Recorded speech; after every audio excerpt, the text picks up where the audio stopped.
Flat speeder sir. Hmm.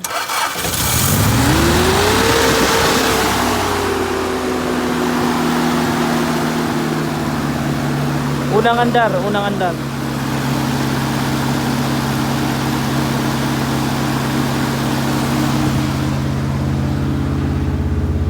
Pinataas ko pa yung ano niya na. Idle niya. Idle niya. Sige, bitawan nyo nga po. Okay naman. Hindi, pag pagod na siya sir, ano, mamamatay. Kailan nyo last na ginamit po ito? Mag-iisang buwan na rin sir. Mula noon, hindi nyo na pinandar, ngayon lang ulit. Hindi, pinandar ko nung nakarang 3 araw dyan, hanggang dyan lang sa may waiting shed. Namatay. Hindi na, ano, nagwa-wild na siya, tapos hindi siya makahatak na. Ay, oh. Talaga? Baka clutch naman. Ganda naman yung clutch niya sir. Pero pangit na nga. Pinataas ko na ng pinataas para mayuwi ko lang sir. Para may uwi lang, no? Oo.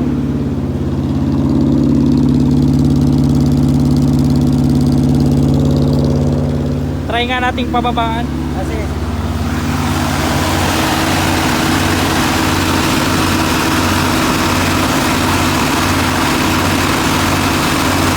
Babaan mo ate.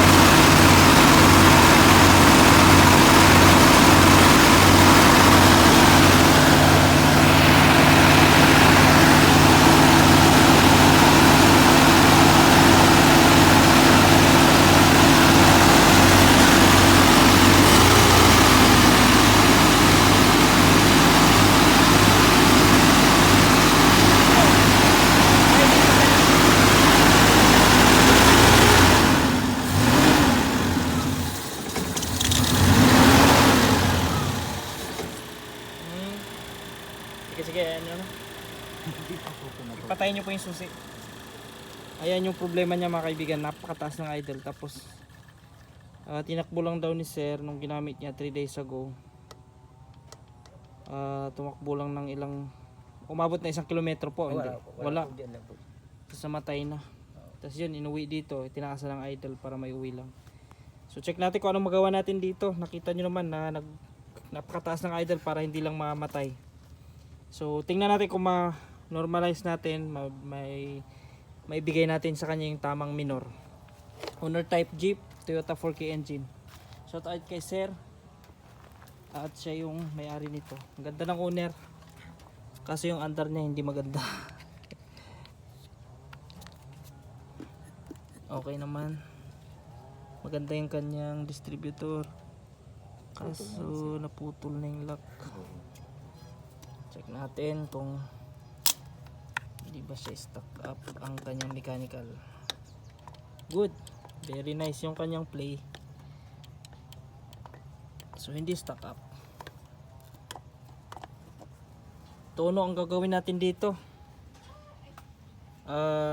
Ignition timing, tono ng karburador.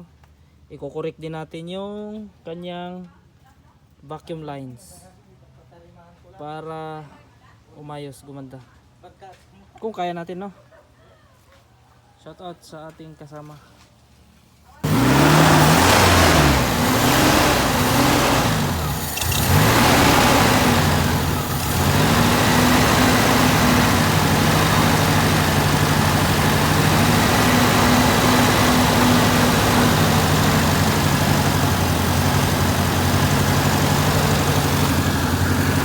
Ayan siya, napakapangit ng idle niya.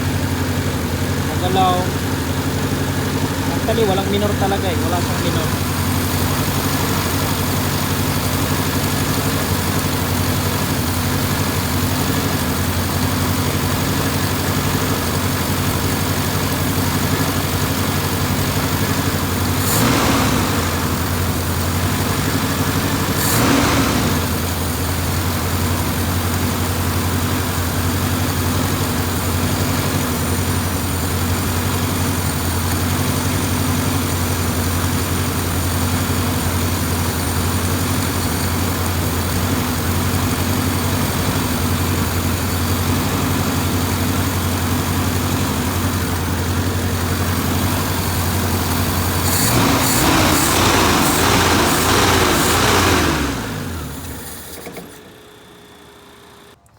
So, hinugot ko muna ito, yung kanyang PCV.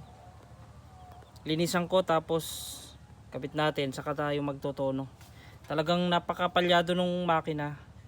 Medyo nahirapan akong mag-diagnose ng problema niya. Sa carburetor, kahit maruming tingnan, okay naman. So, tingnan pa lang natin. So, ang ginalaw ko pa lang dito sa hangin. Tapos, ito, hinugot ko, linisan ko muna. Kasi sa distributor, di naman tayo, walang problema sa distributor. Nagpe-play yung kanyang advancer. Mechanical advancer. Tapos yung vacuum advancer, okay naman. Naghigop naman. So, dito na lang tayo mag-focus. At saka itong PCB, isa pa ito eh. Linisan ko muna. So, para siyang ano kanina, pambot. Kasi dalawang spark plug ang busted yung supply. Kaya talagang ganyan mga tal. So, dalawang spark plug. Buti na lang may lumang spark plug si sir. At yun ang ikakabit namin ulit. Dalawa, okay yung dalawa. Pero baka bibigay din yan. Bago pa lang yan eh. Hindi maganda yung naipalit niyang spark plug. Yan yung mga fake na spark plug. Hindi talaga original na NJK. Pero hindi man masila ng ano eh. Ang Toyota 4K. Hindi ito masilan sa spark plug. Siguro talagang humina lang. Pero malakas ang supply ng kuryente dito sa mga high tension wires niya. Malakas ang bato. Pero sa spark plug lang nagkatalo. Sige, kapit mo na Ben. At kinorek ko na rin yung vacuum lines. Hindi ko pa natono yung distributor. Mas maganda pa yan pag naitono natin. Ayos mo. Kaya natin pandalin.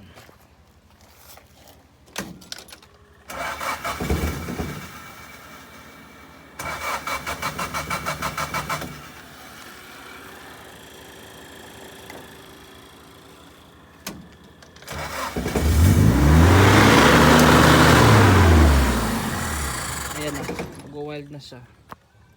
Kasi nga ito pala. I-ayos mo nga ito Ben.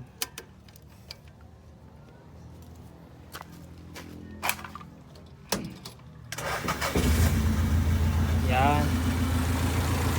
Nalesin na yung ganyan niya. At saka bumaba na rin.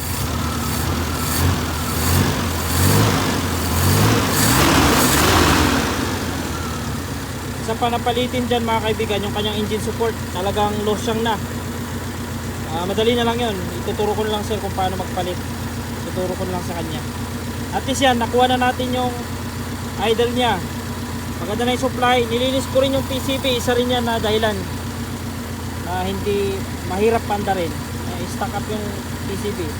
Yung ganyan mga kaibigan, talagang mangatal na siya dahil nasa engine support niya. Losyang na yung engine support niya.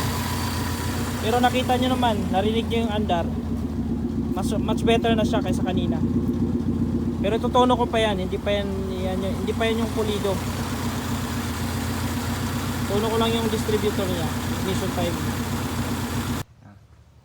Ito mga kaibigan, ito timing ko lang, niluwagan ko na yung tornilyo. So medyo ano siya, advanced masyado. Gawin natin 8 degrees before top dead center kasi contact point itong distributor niya, tapos ported manifold lang yung gumagana.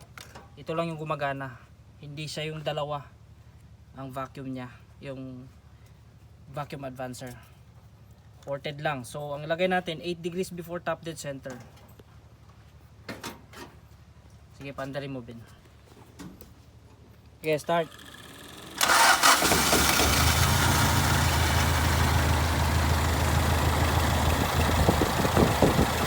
Ayan. Hindi siya gaano makita sa mata o sa video, pero sa aking mata nasa 8 degrees siya mga kaibigan. Sakto na 8 degrees. Or approximately 8 degrees before top dead center. Inihit na natin. Dinilay natin ng konti.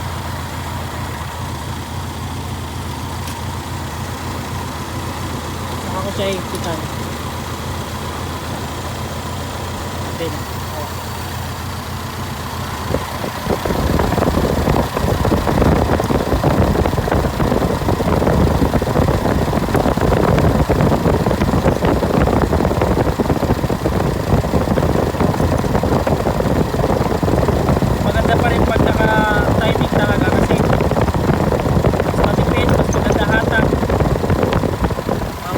madaling paanda rin.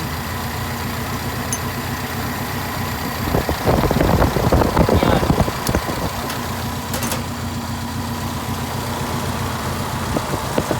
Ayan, approximately 8 degrees before top dead center. Pag i-rev naman natin, mag-advance naman siya.